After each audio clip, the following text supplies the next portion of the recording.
ಗೀತಾ ಮಹಾತ್ಮೆ. ಜೀವನದಲ್ಲಿ ನಾವು ಎಷ್ಟೋ ಬಾರಿ ಅರ್ಹರಲ್ಲದವರಿಗೆಲ್ಲ ತಲೆಬಾಗುತ್ತೇವೆ, ಅನರ್ಹರಿಗೆ ಗೌರವ ಸಲ್ಲಿಸುತ್ತೇವೆ. ಜೊತೆಗೆ ಕಾರ್ಯವಾಸಿ ಕತ್ತೆ ಕಾಲು ಹಿಡಿ ಎಂಬ ಗಾದೆಯನ್ನು ಉದಾಹರಿಸುತ್ತಾ ನಮ್ಮ ವರ್ತನೆಗೆ ನಾವೇ ಸಮಜಾಯಿಸಿಕೊಡುತ್ತೇವೆ. ಆ ಎಲ್ಲ ವಿಷಯಗಳನ್ನೂ ಮೀರಿ ನಿನ್ನ ಅಹಂಕಾರವನ್ನೆಲ್ಲ ತೊರೆದು ಪ್ರಾಂಜಲ ಮನದಿಂದ ಭಗವಂತನ ಚರಣಗಳಲ್ಲಿ ತಲೆಬಾಗಿದಾಗ ನಮ್ಮ ಸಮಸ್ಯೆಗಳೆಲ್ಲವೂ ಕ್ಷಣದಲ್ಲಿ ದೂರಾಗುವುದಲ್ಲದೆ ನಮಗೆ ಜೀವನದ ಅತ್ಯುನ್ನತ ಗುರಿಯಾದ ಮೋಕ್ಷ ಮಾರ್ಗವು ದೊರೆಯುತ್ತದೆ. ಆದುದರಿಂದ ನನಗೇ ನಮಸ್ಕರಿಸು ಎಂದ ಶ್ರೀಕೃಷ್ಣ. ಅನುಗಾಲವು ದೇವರನ್ನೇ ನೆನೆಯುತ್ತಾ ಅವನನ್ನೇ ಕುರಿತು ಚಿಂತಿಸುತ್ತಾ ಅವನಲ್ಲೇ ಲೀನವಾಗಬೇಕು ಎಂದು ಅಥವಾ ಲಯವಾಗಬೇಕು. ಇದನ್ನೇ ಶ್ರೀಕೃಷ್ಣನು ಮಾಮೇ ವೈಶಸಿ ಯುಕ್ತೈವಂ ಆತ್ಮಾನಂ ಮತ್ಪರಾಯಣಃ ಅಂದರೆ ನನ್ನನ್ನೇ ಸೇರಿಕೊಳ್ಳುವೆ ಎಂಬುದಾಗಿ ಹೇಳಿದ್ದಾನೆ. ಮೇಲಿನ ಎಲ್ಲಾ ವಾಕ್ಯಗಳನ್ನು ಭಗವಾನ್ ಶ್ರೀಕೃಷ್ಣನು ಭಗವದ್ಗೀತೆಯ 18ನೇ ಅಧ್ಯಾಯದ 65ನೇ ಶ್ಲೋಕದಲ್ಲಿ ಹೀಗೆಂದು ಪುನರುಚ್ಚರಿಸಿದ್ದಾನೆ.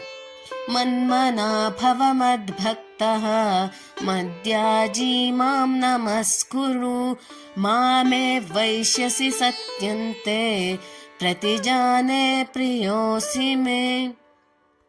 ಈ ಶ್ಲೋಕದಲ್ಲಿ ನನ್ನನ್ನೇ ಪೂಜಿಸು, ಧ್ಯಾನಿಸು, ನಮಸ್ಕರಿಸು ಎಂದೆಲ್ಲ ಹೇಳುತ್ತಾ ಮತ್ತೊಂದು ವಾಕ್ಯವನ್ನು ಸೇರಿಸುತ್ತಾನೆ.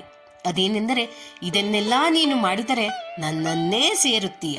ನಾನು ಪ್ರತಿಜ್ಞೆ ಮಾಡುತ್ತೇನೆ, ಏಕೆಂದರೆ ನೀನು ನನ್ನ ಪ್ರೀತಿ ಪಾತ್ರನಾಗಿದ್ದೀಯ.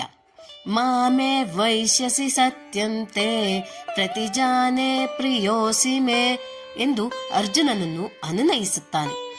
ಸಂಸ್ಕಾರವಂತ ತಾಯಿಯೊಬ್ಬಳು ತನ್ನ ಮಗುವಿಗೆ ಪದೇ ಪದೇ ಒಂದು ಕೆಲಸವನ್ನು ನಿರ್ದೇಶಿಸಿ, ಮಗುವೇ ನೀನು ಹೀಗೆ ಮಾಡು, ಹೀಗೆಯೇ ಮಾಡು, ನೀನು ಹೀಗೆ ಮಾಡಲೇಬೇಕು, ಏಕೆಂದರೆ ನೀನು ನನ್ನ ಪ್ರೀತಿಯ ಮಗು, ನೀನು ಈ ರೀತಿ ಮಾಡುವುದರಿಂದ ಒಳ್ಳೆಯ ಶ್ರೇಷ್ಠನಾದ ವ್ಯಕ್ತಿಯಾಗುತ್ತೀಯ ಎಂದು ಮುದ್ದಿನಿಂದ ಮಗುವನ್ನು ರಮಿಸುತ್ತಿದ್ದಾಳೇನೋ ಎಂಬಂತಿದೆ ಮೇಲಿನ ಈ ಶ್ಲೋಕ.